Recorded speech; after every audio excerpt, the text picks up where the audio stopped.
Hello and welcome to the latest episode of the Why the Mountains podcast with me, your host, Stephen Farley. Today we hear from Jen Copeland, Everest summiteer in 2019 as part of the Ireland on Everest expedition. I was aware at the time that there was an Irish expedition heading to Everest in the spring season in 2019, but I began following them closely on March 10th, when I knew that preparations for the trip would be in full swing. I watched with great fascination and envy as Jen, Shea Lawless and their team packed their gear, got in the last training climbs on Lugnaquilla, Joyce and more, and finally headed off for Everest on April 10th, 2019. I knew lots of people were watching their progress, and we were all hopeful for their success. They were living our dream, and it would mean the world to us if they made it. Of course, I would ask Jen about all of this, but first of all, I asked her, why the mountains? Well, I was lucky enough to go to college in Bangor, Wales, and that was our natural playground was Snowdonia and that whole region, and had the opportunity. I was studying sports science at the time, and you had to do a certain number of credits, so rock climbing was one of those, so very much loved that exposure side and the element of it being safe, obviously using ropes and gear, but yet pushing your boundaries and limits within it. So from there I jumped back and came to work in Lockdown Adventure Centre and became a training instructor. And 6 of us back in 2000 went and summited Mont Blanc. So for me, I think that was amazing. Imagine if we actually trained hard, that we could possibly one day do Everest in a very naive kind of way. But and I do recall, I totally remember when Dawson Stalfox and the whole Irish team in 1993 had summited Mount Everest. I think I was more blown away because obviously we're a small nation, our mountains aren't particularly high. I know obviously we get extreme weathers and everything like that, and conditions are completely different, and trails, I guess, and navigation for it. But I guess that's what just inspired me. Life, dare I say, when I came back, I had an inkling of always wanting to go back and do physiotherapy, so that's what I did. I had an opportunity to motor race, so I fell into motorsport. Another adrenaline thing, but again quite safe with roll cages and your fire seats and everything else like that, and having grown up around it, I would have been mad not to take it. That's where I met my husband originally, and then we had 4 kids and a recession hit. It was, I think the recession for most people was probably really tough. Like, obviously we had a very young family, mortgaged up to the hilt, and just it was just really, really tough. And I think you lose a little bit of yourself within that. And Bob came home one day and he said, Mick, a good friend of his, was talking about going to climb Everest, and I was like, threw my eyes to heaven. I said, this is what's wrong with Everest. Mick doesn't even mind to climb. So don't get me wrong, Mick would train for anything and he would absolutely put his heart and soul into it, but I was just flabbergasted by it all. But then again, I suppose the seed was kind of planted, and then it turned out that Ian Taylor was putting together a team. He'd obviously just launched his own company, Ian Taylor Trekking, so obviously I think he was trying to use that as a tool for promotion and getting people out into the hills. We met in 50 Degrees North in March 2016, and there was probably about 200 people there that night. Ian Taylor is an Irish mountaineer hailing from Leixlip in County Kildare, but living in Colorado in the USA, one of the epicentres of climbing and mountaineering in America. I hope to be able to interview Ian sometime in the future for this series. So, 250 people at an information night in 53 Degrees North. But how many seriously had what was needed to make an attempt on Mount Everest? Yeah, I guess that was that first night. And again, I was a little dubious because there was a lot of people who loved the idea of it, but actually didn't have a huge amount of mountaineering experience at all. But that night I met Shea, I met another girl, Suzanne Stroker, and to be honest, there was a few other names, but there was probably about 200 people that night. About 60 people signed up for it, saying really gung ho. So between Shea and I don't know how it happened, but between Shea and I, we ended up kind of taking the lead on it and putting out, okay, this is what we're thinking, this is the training, this is so within about 2 months there was 4 of us. And was Ian Taylor leading that? No, I think it was, he didn't lead it per se. I think his idea was more that he'd get accustomed to do his trips. Okay. He always said he was never sure whether he'd actually go on to Everest again. Yeah. So definitely we would have done our first trip with Ian Dale. And then after that we just did our own thing. So how do you train for Everest then? So when you met Shay and you met the other guys you're talking about, a couple of months later you were sort of ready to go. What's the training like? How do you? So that was 2016, was it? Yeah, 2016. So I suppose we had a very loose plan. And I guess for me, like Everest was, as I said, recession, and like financially it was not something that was going to happen. So for me, if it got me back out into the Irish Hills, that's a bonus. And anything else after that was an ultimate bonus. So yeah, it was just a drive and determination to make it work. So we literally did. I have a background in sports science, so yeah, it was very much process goals. So 2016, what are we going to do? Got back out into the Irish Hills because I was the one with the most engineering experience and mental skills and leader training. I pretty much done up what we were going to do for weekends and hiking out and staying camping out and everything else like that. And then we did a winter, every year we did a Scottish winter training, and then we did a peak. So in 2017 we did Scotland, and then we did Mirror and Island Peak back to back. And then 2018 again we did a Scottish winter, and then we went for Denali. Now unfortunately Suzanne and Emma both had different things going on in life at that time, so they couldn't make Denali, so it was just Shay and I.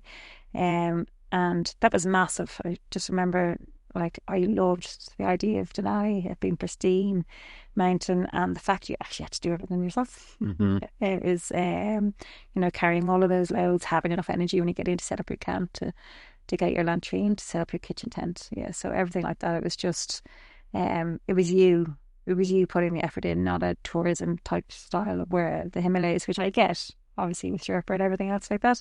It's definitely an industry where Denali, it's you in the mountain and the effort. You have to have it. Is it as cold as they say? Yeah, it was Baltic, but like that. You have all the equipment. We had an 8-day snow in at Camp 2. Right. Where we literally were out of our tent every 2 hours, making sure we weren't getting buried alive. Yeah, I've never been in it where the snow is just building in and building in and building in. But that actually suited me because I ended up getting a blister with the snowshoes. So from lower down on, you're on like a crevasse field basically. So you're, rather than using crampons, you're in snowshoes. And the strap was broken on it. And obviously you're all alpine roped up together. I had already stopped the group. They always say, be bothered, don't let something affect you, fix it, move on. But I must have stopped the group about 10 times already, and I was going, I can't keep stopping them. So instead I started modifying my foot movement and got a really bad blister on the inside of my foot. And that was fine. I glanced thinking, grand, physio background, so I was happy enough with what I was doing.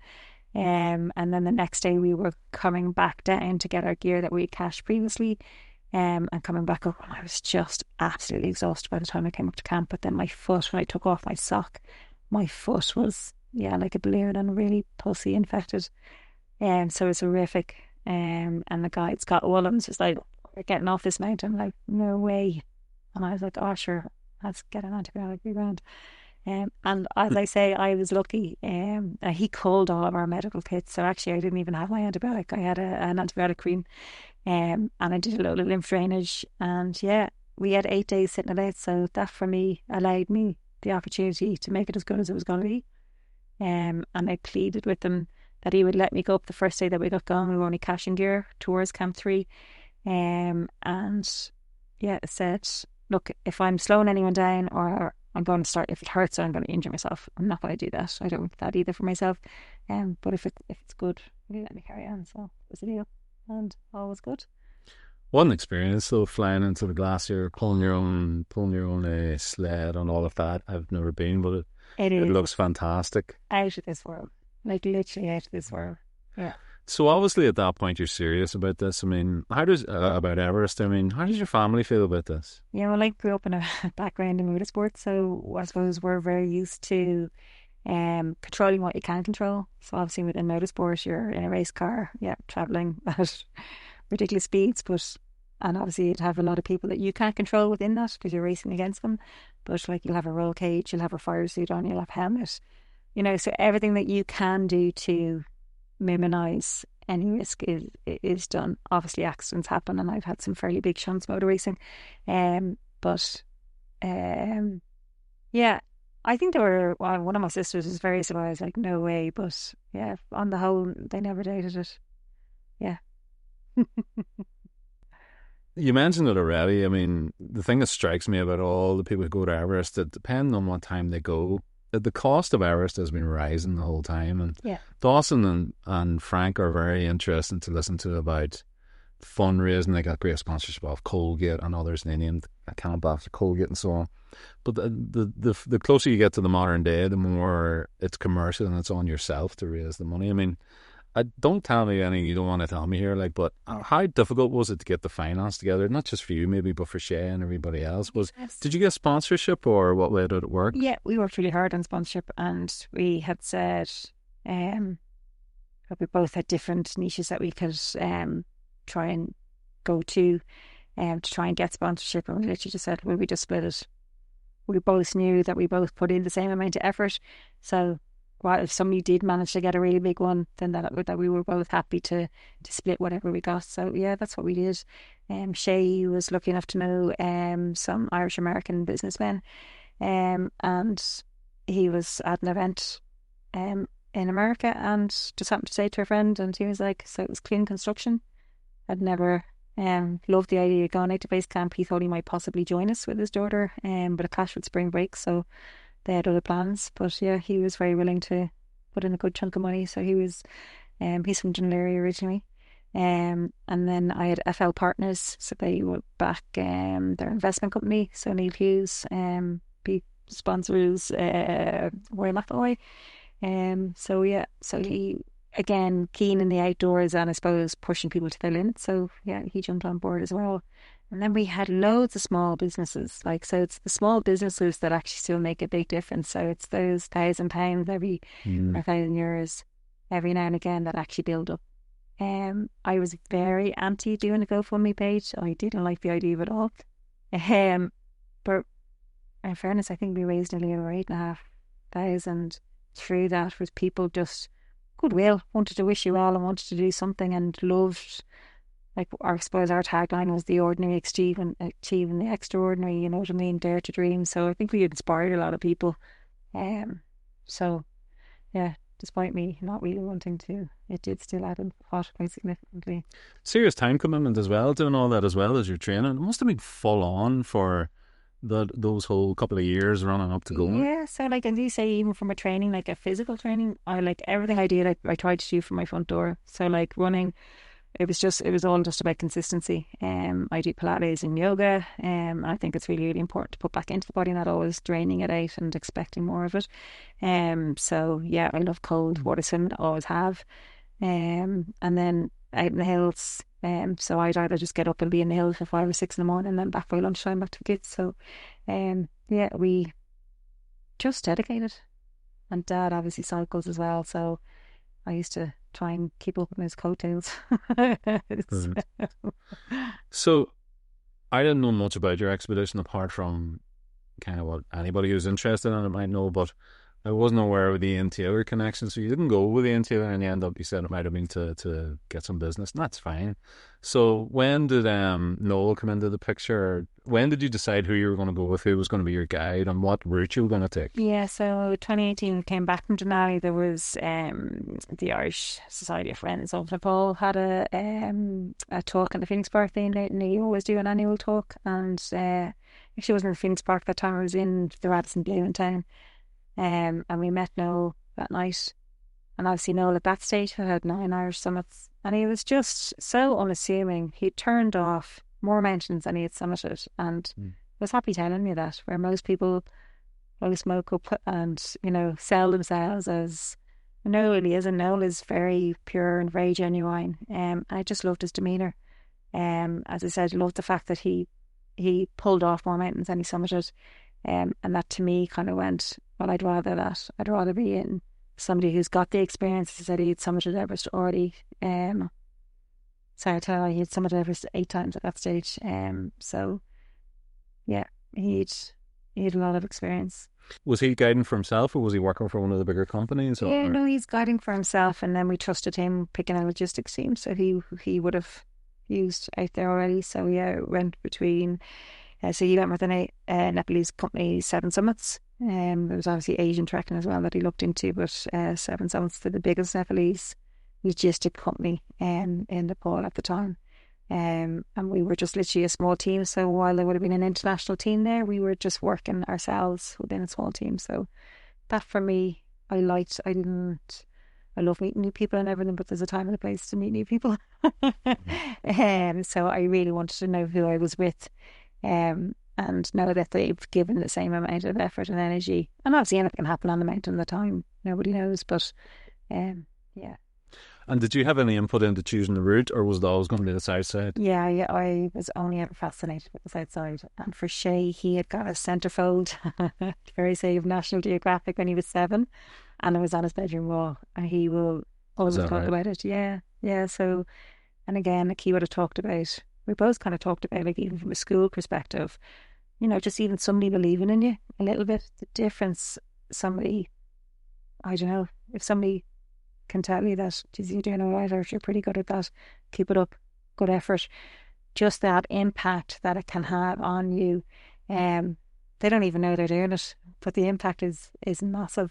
So he would have had opportunities, like he said, he would have gone to quite a poor background in your schooling perspective, like a deaf school, and